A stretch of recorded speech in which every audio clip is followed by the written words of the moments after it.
Bagaimana rasanya menjalani pernikahan tanpa ada rasa cinta? Pertanyaan yang sangat pas untuk pengalaman gue ini. Gue menikah di umur 30 tahun dan bisa dibilang terpaksa karena tuntutan ibu untuk segera menikah karena adik gue bahkan sudah punya 3 anak.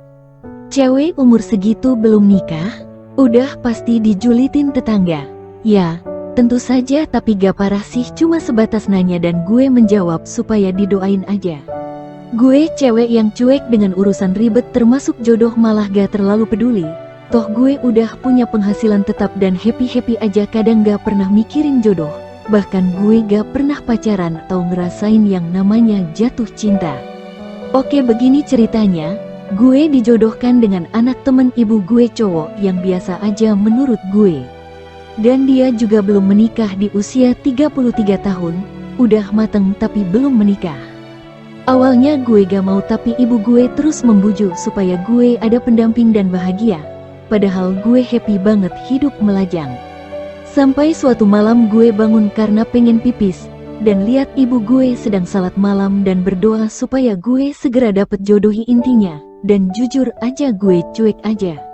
Karena emang gak ada niat berumah tangga. Tapi lama-kelamaan muncul perasaan bersalah karena tiap malam ibu bangun dan doain gue terus. Setelah dipikir-pikir, gue akhirnya mau dijodohkan dengan anak dari temen ibu gue, tapi dengan syarat jika gak cocok gue gak mau. Ibu pun seneng dengernya dan langsung nelpon temennya itu.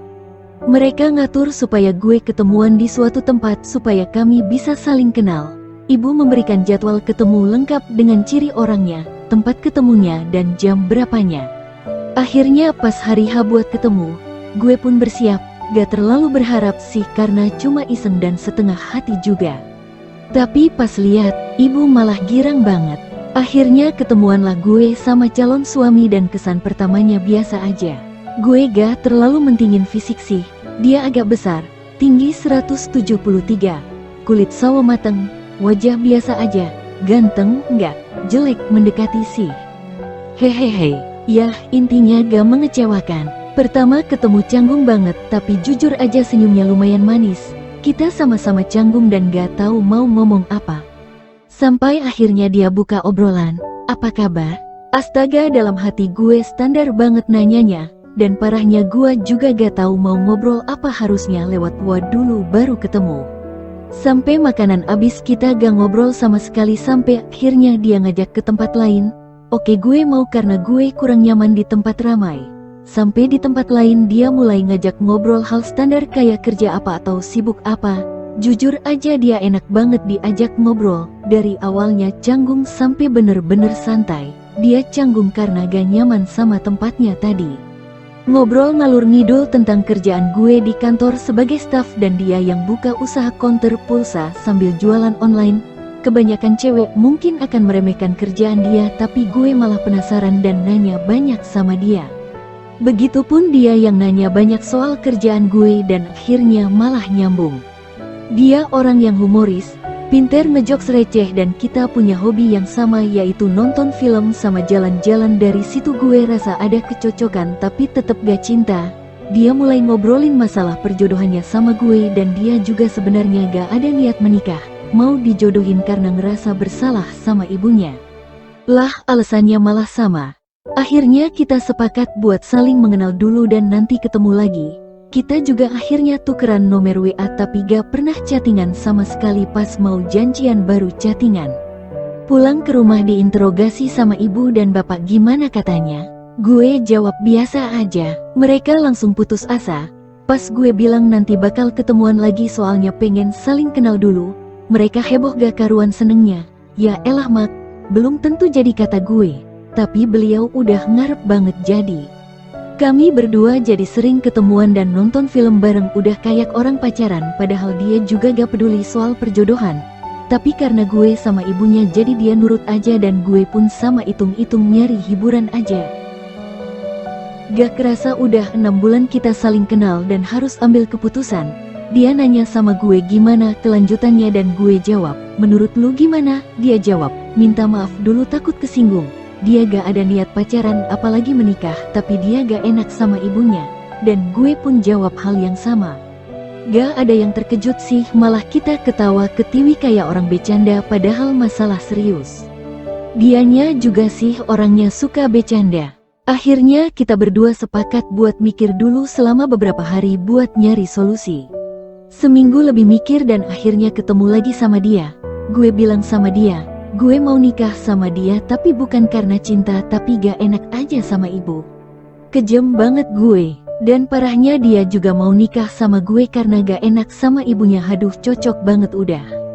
Gue juga ngajuin syarat. Pas udah nikah kita hidup normal layaknya suami istri, tidur satu ranjang tapi gak ada seks dan menjalankan kewajiban masing-masing sesuai posisinya. Dia setuju dengan syarat itu dan dia juga gak keberatan buat ngasih nafkah dan menolak seks tanpa cinta. Oke deal, dan kita putusin kita nikah segampang itu. Udah kayak mainan aja. 3 bulan kemudian kita nikah dengan hajatan yang biasa aja layaknya sepasang suami istri. Lihat ibu bahagia banget jadi malah baper ikutan seneng. Oh gini ya namanya nikah. Suami pun kayak orang yang kebawa suasana hajatan. Padahal bisa dibilang kita cuma pura-pura. Hajatan selesai dan waktunya malam pertama. Gue mau ingetin lagi sama dia kalau gak ada seks di pernikahan kita. Dia malah udah pules duluan. Kami menjalani hidup rumah tangga pada umumnya, ngambil kredit rumah, pulang kerja bareng. Kadang dia lebih malam dan gue gak pernah nanyain mau selingkuh juga gak peduli. Tapi jujur dia sangat menghormati yang namanya pernikahan, biarpun tanpa dasar cinta, dia menjalankan semua kewajibannya sebagai suami kecuali seks. Oh iya, dia juga pintar masak dan masakannya juara banget. Favorit gue sop bakso sama tumis kangkung buatan dia.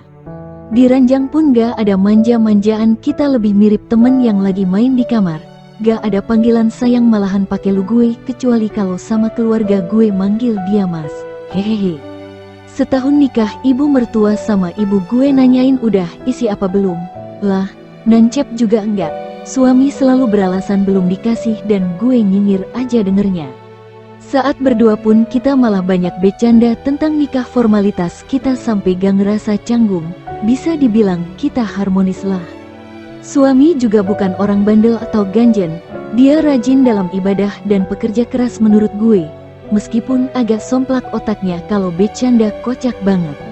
Kadang gue mikir ini orang kenapa gak dapat jodoh. Padahal sebagai pria dia perfect dan pas sebagai suami idaman. Nikah udah hampir 3 tahun dan ibu-ibu makin julid aja masalah momongan. Takut kedua anaknya udah kering karena nikah tua. Padahal umur gue baru 30 tahun dan suami 33. Disuruh cek ke dokter dan hasilnya pun subur-subur aja. Iya subur tapi gak dibuahin. Gimana mau jadi? Nikah udah lama dan sedikit pun gak ada yang berubah. Perasaan gue sama dia gak ada cinta sama sekali. Dan dia pun gitu. Tanpa momongan pun kita happy aja. Tapi kadang ngerasa bersalah sama ortu. Sampai pada suatu hari kita lagi di mall dan abis nonton film, di parkiran kita ketemu temen kuliah suami, cewek pula. Ngenalin pasangan masing-masing dan saat gue lihat wajah suami berasa ada yang aneh. Dia seperti buru-buru ngobrol sambil terbata-bata, bawaannya pengen pulang. Dan anehnya matanya sedikit berkaca-kaca. Terdengar celetukan dari temen cewek suami, nah gitu dong nikah jangan mikirin aku terus. Buset nih cewek.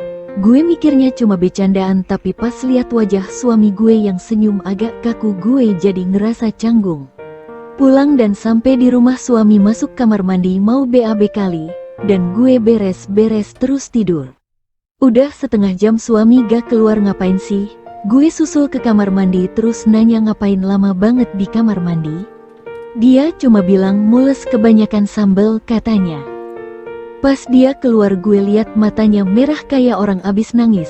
Gue tahu dia pasti ada masalah gede sampai merah gitu tuh mata. Mau nanya gak enak juga. Beberapa hari suami jadi lebih pendiam dan rada aneh. Banyak cemberut dan suka gak fokus kalau ditanya. Sampai tengah malam gue denger dia lagi nangis. Dalam hati gue, kenapa nih orang tengah malam nangis?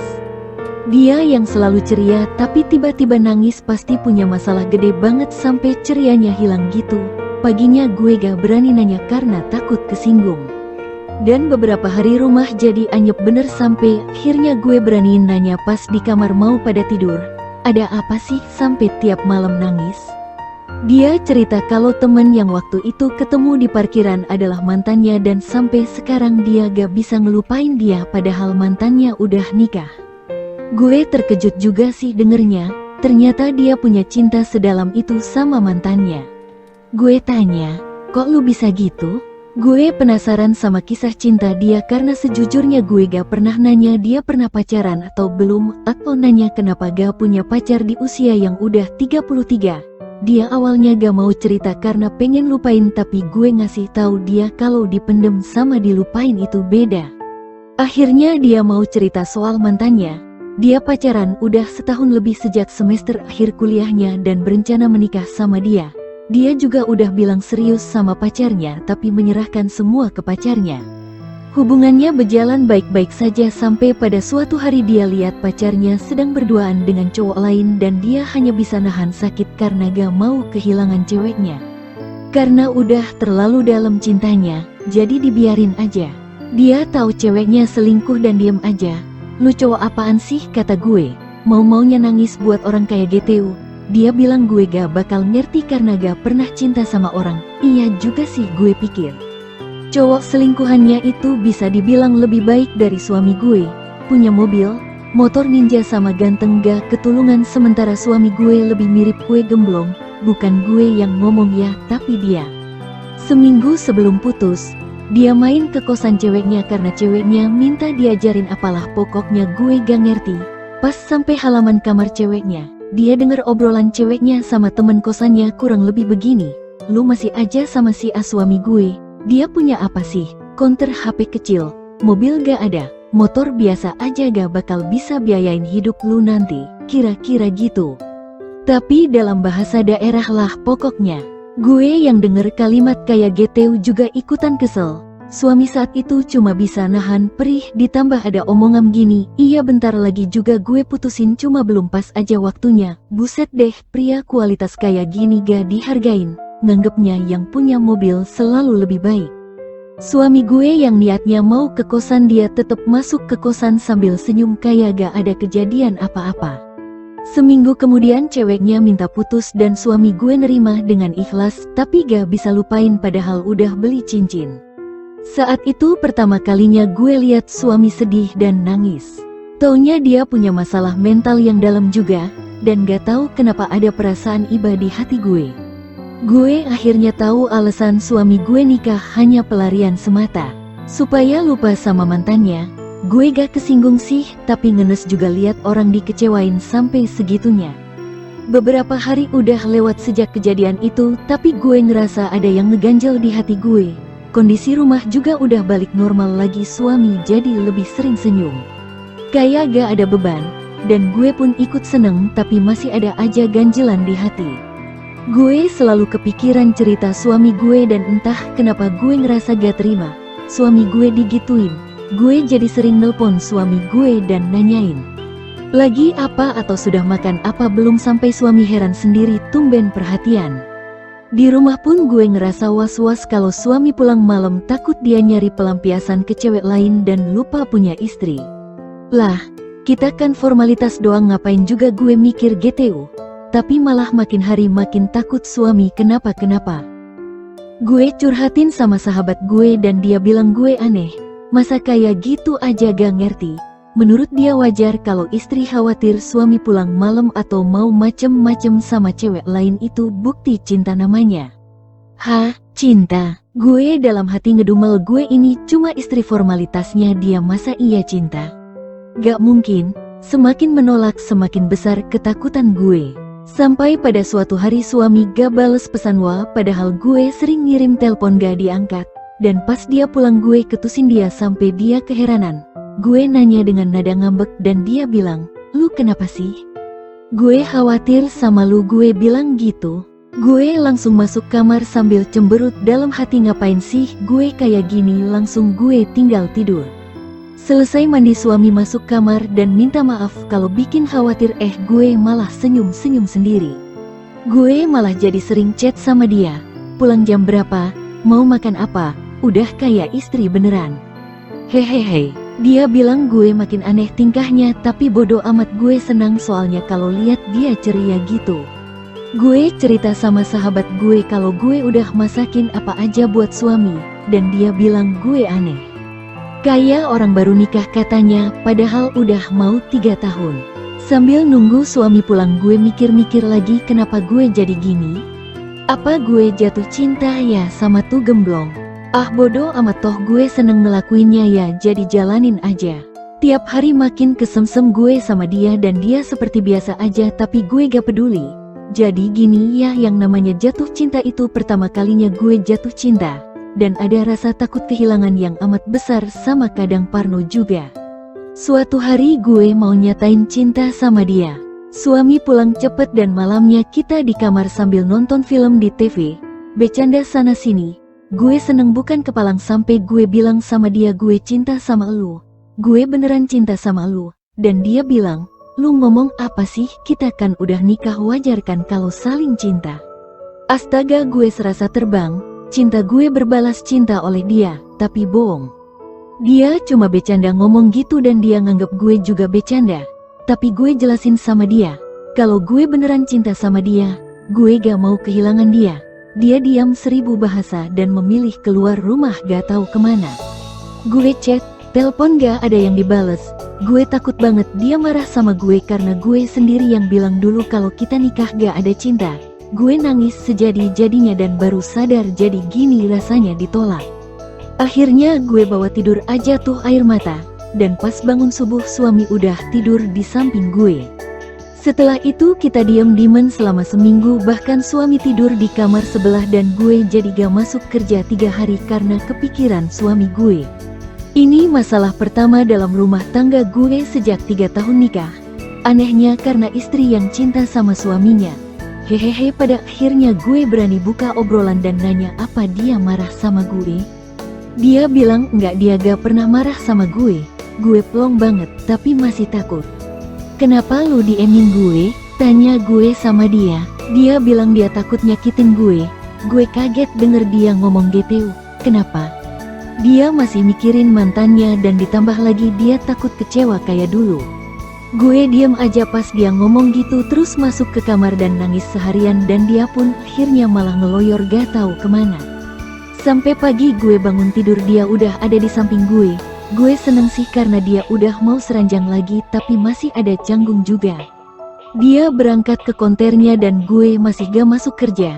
Gue beres-beres rumah buat ngilangin kejadian semalam, tapi malah kepikiran terus. Sampai akhirnya gue mikir, suami gue orang yang terlalu baik. Dia bisa jadi gitu karena dikecewain. Sementara gue beneran cinta sama dia dan gak ada sedikit pun niat ngecewain. Sampai akhirnya gue pada putusan buat perjuangin cinta gue. Malamnya gue serius berdua sama suami. Intinya minta dia coba buka hati buat gue. Siapa tahu bisa lupain mantannya. Dia bilang dia gak bisa lupain mantannya. Gue ngomong pakai nada agak tinggi. Lu bukan gak bisa tapi gak mau. Lu nyakitin diri sendiri tahu. Dia langsung pergi tapi gue tahan tangannya dan suruh duduk. Dengerin dulu apa kata gue. Gue bilang gitu. Akhirnya dia mau ngomongin soal perasaan gue dan mau coba buka hati sama gue. Gak apa-apa sedikit juga. Gue malah nangis terharu campur seneng dan langsung meluk suami gue. Besoknya gue mulai melayani suami gue layaknya seorang istri. Dari cium tangan sampai nyuciin baju dia. Dulu mah boro-boro, tapi dia tetap bergeming dan gak ngaruh sama sekali. Udah berjalan seminggu, tapi gak ada perubahan sampai pada akhirnya terlintas ide. Gimana kalau gue coba rayu suami pas malam sebelum tidur, dan dia malah ketawa katanya gue agresif banget. Oke gak apa-apa, namanya juga berjuang pasti ada hambatannya. Gue coba lagi dan dia ketawa lagi. Tiap pulang gue peluk dia dan dia mulai terbiasa dan bales pelukan gue. Dan pada akhirnya dia bilang, makasih ya udah mau cinta sama dia dan dia sebenarnya lagi belajar mencintai gue selama seminggu ini. Astaga, gue senang banget. Dia pun akhirnya mulai terbiasa sama sikap gue dan bisa menerima gue. Dan dia juga bilang cinta sama gue. Dia minta maaf kalau kemarin bikin sakit hati karena dia takut banget soalnya. Dan besok malamnya gue coba isengin dia ngajakin seks dan dia mau. padahal gue lagi PMS. Dia malah gemes sama gue dan kita malah bercanda udah kayak suami istri beneran. Cubit-cubitan lah sampai wajah dia ada tepat di depan gue. Dia nyium kening gue dan gue bales nyium bibirnya dia. Astaga, itu ciuman pertama gue. Gue tersipu malu dan dia malah meluk gue. PMS pun selesai dan tanpa babi bu lagi kita tempur malamnya. OMG hehehehe. Setelah 3 tahun nikah gue baru lepas status gue. Kami jadi sering intens berdua di kamar dan gue ngambil cuti buat bulan madu. Padahal di rumah doang lagi bereproduksi. 2 bulan kemudian gue positif hamil dan suami seneng banget dengernya. Sekeluarga heboh. Akhirnya setelah melewati drama kehamilan 9 bulan anak kami lahir dengan operasi sesar karena gue hamil kembar, 1 cewek, 1 cowok. Setelah anak umur 6 bulan gue mutusin resign dari kantor dan pesangonnya lumayan gede. Sebagian buat gue, sebagian gue kasih buat suami. Dia sempet nolak karena itu bukan uang dia. Gue gak peduli, gue mau ngasih nih terima kata gue. Suami nurut aja dan uangnya dipakai buat modal usaha. Sampai cerita ini ditulis anak udah 10 bulan dan gue lagi begadang nyusuin mereka sementara suami lagi ngorok depan TV. Yah begitu cerita nikah gue yang tadinya tanpa cinta, udah kayak sinetron aja. Tapi sebenarnya emang gitu ceritanya. Semoga bisa diambil pelajaran dari cerita gue, itu juga kalau ada pelajarannya. Hehehehe.